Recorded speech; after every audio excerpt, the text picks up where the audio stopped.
నమస్తే, నేను గరిడేపల్లి శిక్షణ. రజకులకు సంబంధించి సో ఇడిచిన గుడ్డలు, మురికి గుడ్డలు, పేషెంట్ బట్టి అన్ని ఉతికేది రజకులు. ముఖ్యంగా ఆ రోజుల్లో ఇప్పుడు ఆధునిక సైన్స్ అండ్ టెక్నాలజీ పెరిగిన తర్వాత, ఆధునిక యుగాలు వచ్చిన తర్వాత సబ్బులు వచ్చినాయి. కానీ ఇంతకంటే ముందే రజకులు అంటే ధోబి అంటారు, వాషర్మెన్ అంటారు, చాకలి వాళ్ళు అంటారు, రజకులు అంటారు.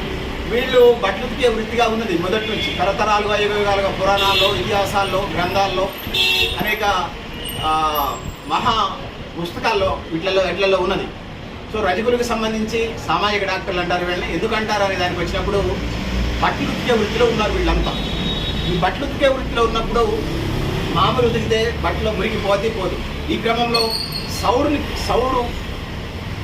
సౌడు అంటే సౌడు ప్రాంతాలు ఉంటే సౌడు తీసుకొని ఒక చిన్న గుంట తీసి అందులో నీళ్ళు పెట్టి ఈ బట్టలన్నింటిని అందులో ముంచుతారు. ఆ ముంచి ఉతికిన తర్వాత మురిగిపోద్ది. సో సౌడుని కనిపెట్టింది కూడా, అంటే బట్టల నుంచి మురిగిపోతుంది అనేది సౌండ్ని కనిపెట్టింది చాకలి వాళ్ళు. దానికి పేటెంట్ మాకు ఇప్పటిదాకా లేదు. సో మేము వెస్ట్రన్ కంట్రీస్లోనో యూరోపియన్ కంట్రీస్లోనో ఉంటే మాకు అవకాశాలు వచ్చింది.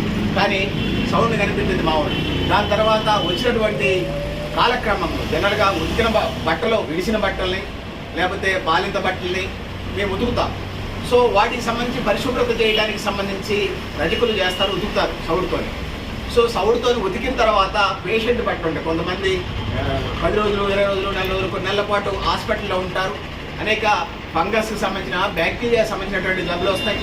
ఈ జబ్బులు వచ్చినటువంటి క్రమంలో ఏదైతే ఉన్నదో, ఈ జబ్బులు వచ్చినటువంటి క్రమంలో బట్టలు ఉతికినప్పుడు అందులో ఉన్న మురికి పోతే కానీ బ్యాక్టీరియా, ఫంగస్, ఇతర క్రిములు చనిపోవు. ఈ క్రమంలో 3 రాళ్ళు పెట్టి, కాగో గంగాళం పెట్టి ఆ నీళ్ళని వేడి చేసి ఆ ఉతికినటువంటి సౌడులో ముంచి నీళ్ళలో ఉతికినటువంటి బట్టలను తీసుకొచ్చి ఈ వేడి నీళ్ళలో ముంచడం ద్వారా క్రిములన్నీ చనిపోతాయి. ఆ విధంగా శాఖలోళ్ళు సామాజిక డాక్టర్లు అనేది ఈ సందర్భంగా చెప్పదలుచుకున్నాను, తెలియజేసుకుంటా ఉన్నాను. దీనికి సంబంధించి ఈ క్రమంలోనే ప్రపంచంలో కానీ భారతదేశంలో కానీ రజకులే సర్ఫింగ్ కూడా కనుక్కున్నారు. ఎందుకంటే నిరంతరం వృత్తి అదే కాబట్టి శాఖలోళ్ళే సర్ఫింగ్ జరుపుకున్నారు.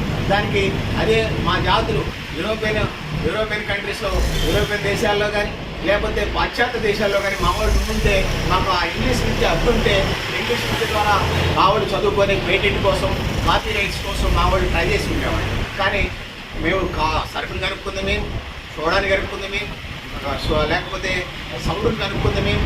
అదేవిధంగా శాఖలు సామాజిక డాక్టర్లు నాకు పెద్ద మనిషిలాగా ఊరిని శుభ్రంగా ఉంచి డాక్టర్ లాగా, సామాజిక డాక్టర్ లాగా అభివృద్ధి చేసిన మేము, ఊరిని గ్రామాలని నిలబెట్టినటువంటి మేము ఏదైతే ఉన్నదో ఇవాళ మాకు వాటి మీద కాపీ రైట్స్ లేవు, లేకపోతే పేటెంట్ రైట్స్ లేవు. ఇవన్నీ మాకు రావాల్సిన అవసరం ఉంది.